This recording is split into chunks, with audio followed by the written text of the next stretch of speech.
Hi friends, welcome to my channel. நம்ம இந்த வீடியோல எதை பத்தி பார்க்க போறோம்னா டெய்லி நம்ம லைஃப்ல அதிகமா யூஸ் பண்ற சென்டென்ஸ் மேக் பண்ணி பேசுறது எப்படின்னு தான் நம்ம இந்த வீடியோல பார்க்க போறோம். ஓகே ஃப்ரெண்ட்ஸ், வீடியோக்குள்ள போறதுக்கு முன்னாடி நம்ம சேனலை ஃபர்ஸ்ட் டைம் பாக்குறீங்கன்னா சப்ஸ்கிரைப் பண்ணுங்க. இந்த வீடியோ உங்களுக்கு பிடிச்சிருந்தா லைக் பண்ணுங்க. ஓகே, இந்த வீடியோக்குள்ள போகலாம். ஓகே, ஃபர்ஸ்ட் ஒன் பாருங்க. நான் நாளை மறுநாள் என் ஊருக்கு போவேன். நம்ம சொல்லுவோம்ல, பேச்சு வாக்குல என்ன சொல்லுவோம்? நான் மத்தனா என் ஊருக்கு போவேன் அப்படின்னு சொல்லுவோமா? அது எப்படி சொல்றது? இந்த சேல் என்னைக்கு நடக்குது பாருங்க, நாளை மறுநாள்.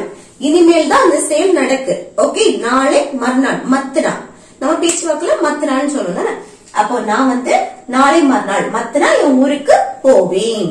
அப்போ இனிமேல் தான் அந்த சேல் நடக்கு. அப்போ ஃபியூச்சர்ல நடக்கு. அது ஃபியூச்சர் டென்ஸ். அதுல கண்டிப்பா பாருங்க, இங்க போவேன், போகக்கூடிய செயல் நடக்கு. அப்ப இங்க மெயின் வெர்ப் வந்திருக்கு. இத சிம்பிள் ஃபியூச்சர் டென்ஸ்ல நம்ம எழுதலாம். அப்ப இதை எப்படி எழுதுறது? நான் ஃபர்ஸ்ட் சப்ஜெக்ட் எழுதணும். நான்னா ஐ. ஐக்கு அடுத்து என்ன வரணும்? ஃபியூச்சர்க்கானது. ஃபியூச்சர்க்கான என்ன? வில். ஃபியூச்சருக்கு நம்ம என்ன போடுவோம்? வில் யூஸ் பண்ணுவோம். அடுத்து என்னது? Verb, main verb. Main verb என்ன? போவேன். அந்த போகக்கூடிய செயல் தான் நடக்கு. போறதுக்கு இங்கிலீஷ்ல என்னது? கோ. இங்க வெர்ப் பிரசன்ட் ஃபார்ம்ல தான் இருக்கும். அதாவது V1 ஃபார்ம்ல தான் இருக்கும். ஓகே, பேஸ் ஃபார்ம்ல தான் ஃபியூச்சருக்கு இருக்கும். I will go. நான் போவேன். எங்க? என் ஊருக்கு. என் ஊருக்கு இக்கு ஒரு இடத்துல இருந்து இன்னொரு இடத்துக்கு மூவ் ஆகுறோம் தானே? அப்போ இக்கு அப்படின்னாலே டு. அடுத்து என் ஊர் அப்படின்னு சொல்லும் போது மை ஹோம் டவுன்.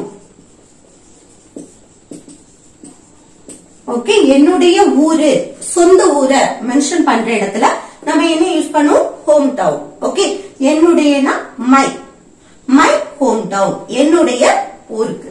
அடுத்து என்னைக்கு போறது? நாளை மறுநாள். என்னைக்கு போவோம்? நாளை மறுநாள். அது எப்படி எழுதுறது?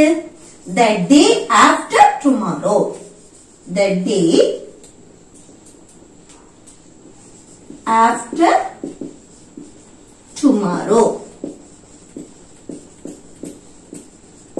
Okay, the day after tomorrow na நாளை மறுநாள்.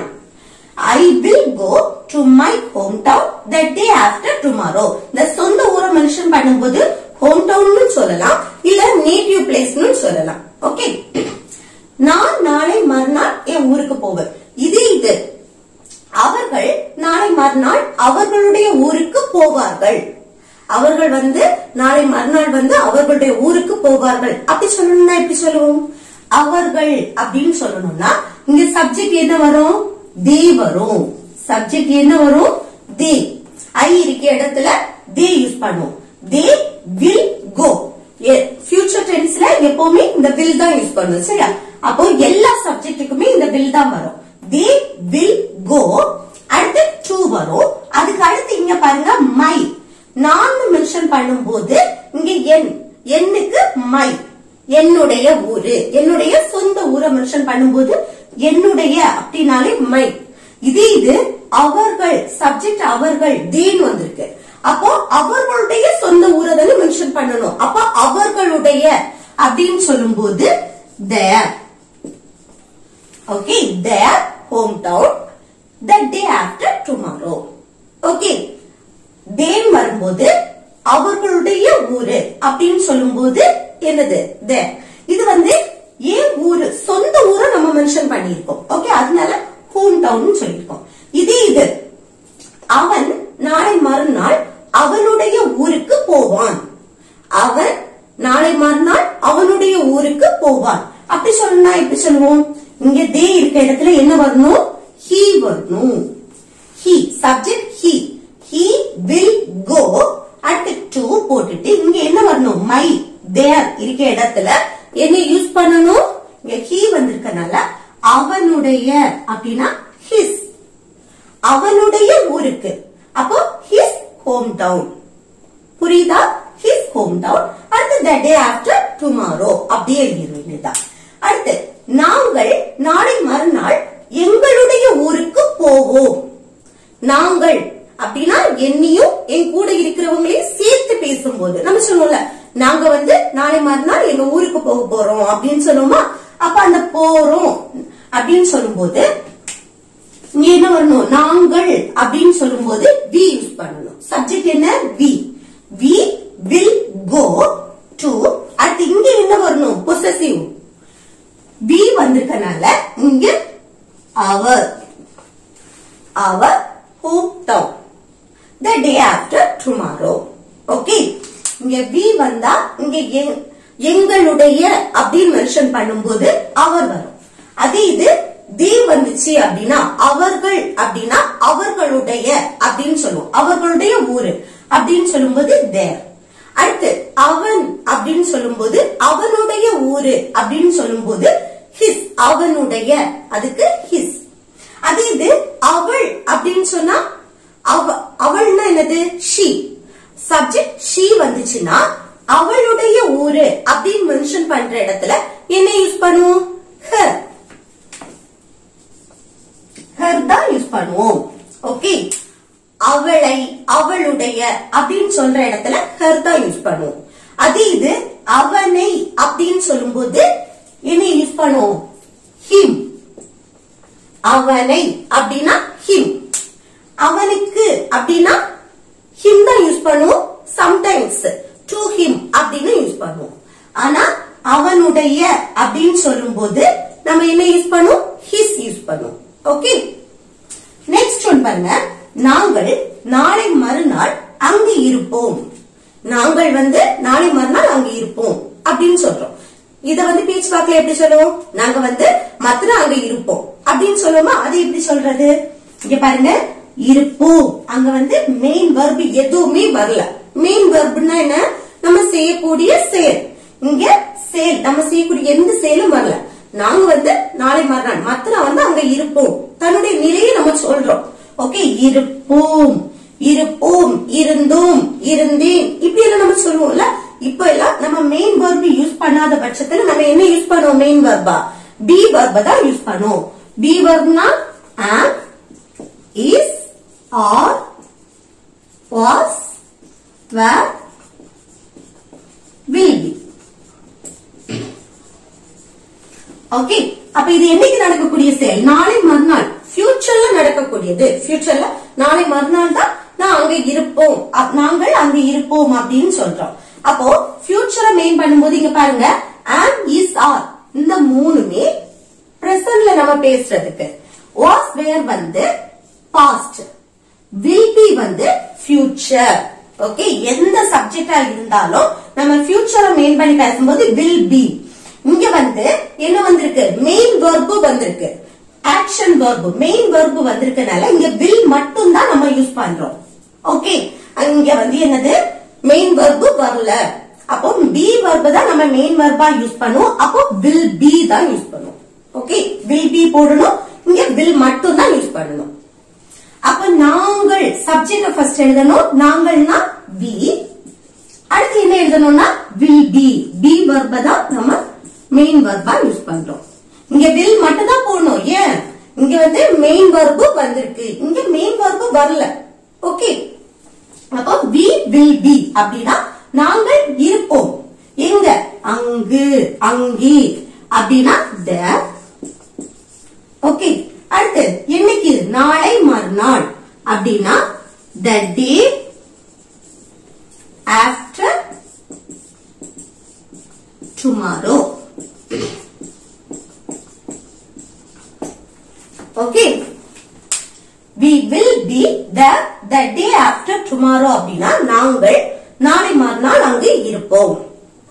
இது அவன் நாளை மறுநாள் அங்கு இருப்பான் அப்படின்னு சொல்லணும்னா அவன் அப்படின்னா சப்ஜெக்ட் வீக்கு பதில் என்ன வரணும், he.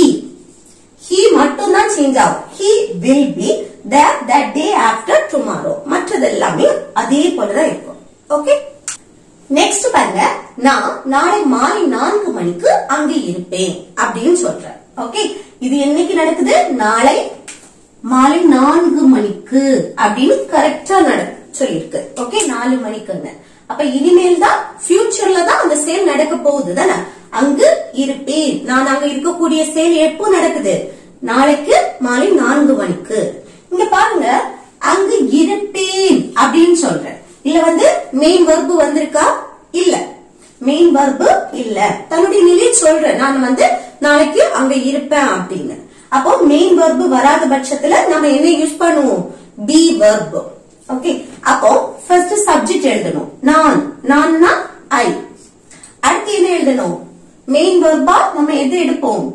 B verb. B verb என்ன?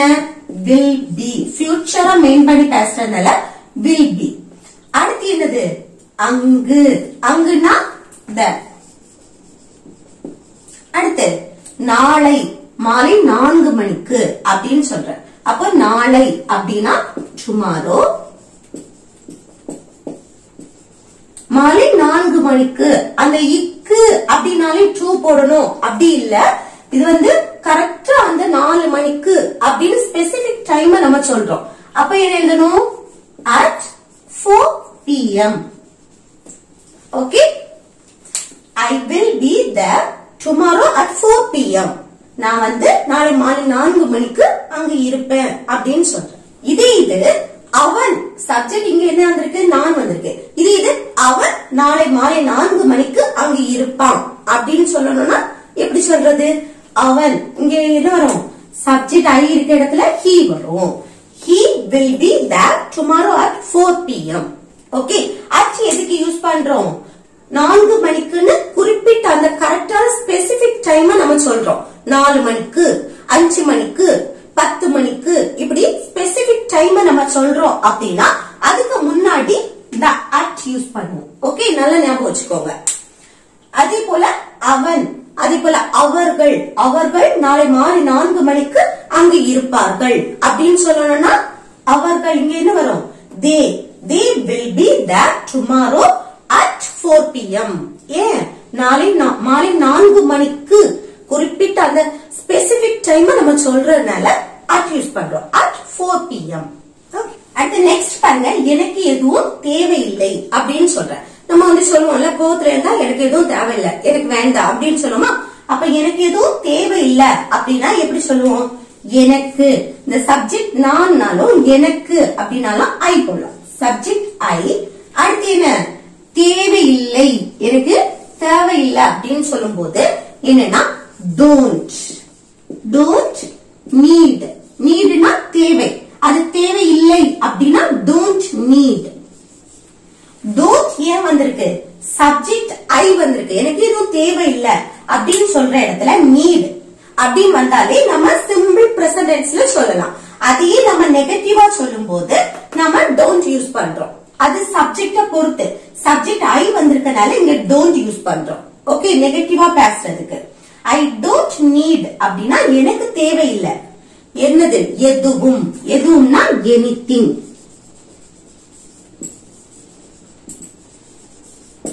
ஓகே, இது அவனுக்கு எதுவும் தேவையில்லை. நம்ம சொல்லுவோம்ல, அவனுக்கு எதுவும் தேவையில்லை அப்படின்னா இது எப்படி சொல்றது? அவனுக்கு அப்படின்னா he, சப்ஜெக்ட் he வந்திருக்கனால இங்க என்ன வரும்? doesn't. he வந்தா doesn't, இல்லனா does not. ஓகே, doesn't இல்லனா does not. இங்க don't இல்லனா do not. ஓகே, அப்ப doesn't need anything. இங்க வந்து சிம்பிள் பிரசன்ட் டென்ஸ்ல எழுதும்போது சப்ஜெக்ட் he வந்தா verb கூட எஸ்ஓ இஎஸ்ஓ ஏதாவது சேர்க்கணும் அப்படின்னு சொல்லுவீங்க. ஆனா இதுல எதுவுமே சேர்க்க கூடாது. ஓகே, நம்ம வந்து டஸ், இந்த டஸ் வந்தாலே நம்ம verb கூட எதுவுமே சேர்க்க கூடாது. டஸ் வந்து நெகட்டிவா வந்தாலும் சரி, பாசிட்டிவா வந்தாலும் சரி, டஸ் இருக்குன்னா அது கூட நம்ம ஆக்சிலரி verb டஸ் வந்தா verb கூட எதுவுமே சேர்க்க கூடாது. He doesn't need anything. Subject என்னெல்லாம் வந்தா டஸ் வரும்? Subject he, she, it. அடுத்த சிங்குலர் நவுன் ஒரு நேம் நம்ம மென்ஷன் பண்ணி பேசினாலும் இங்க doesn't தான் வரும். நெகட்டிவா பேசுறதுக்கு doesn't. இப்போ இங்க வந்து ஒரு நேம், மீராவுக்கு எதுவும் தேவையில்லை அப்படின்னு ஒரு நேம் மென்ஷன் பண்ணி பேசுறோம்னா இங்க என்னது? மீரா doesn't need anything அப்படின்னு வரும். ஓகே, அதே இது subject I, you, we, they. அடுத்த ப்ளூரல் நவுன் ஒன்றுக்கு மேற்பட்டவங்களை மென்ஷன் பண்ணி பேசும்போது நம்ம இங்க don't யூஸ் பண்ணுவோம் நெகட்டிவா பேசுறதுக்கு. இது வந்து சிம்பிள் பிரசன்ட் டென்ஸ்ல. ஓகே, இது எனக்கு எதுவும் வேண்டாம் அப்படின்னு சொல்றோம்ல, தேவையில்லைன்னா don't need. எனக்கு எதுவும் வேண்டாம் அப்படின்னு சொல்லணும்னா I don't want வரும்.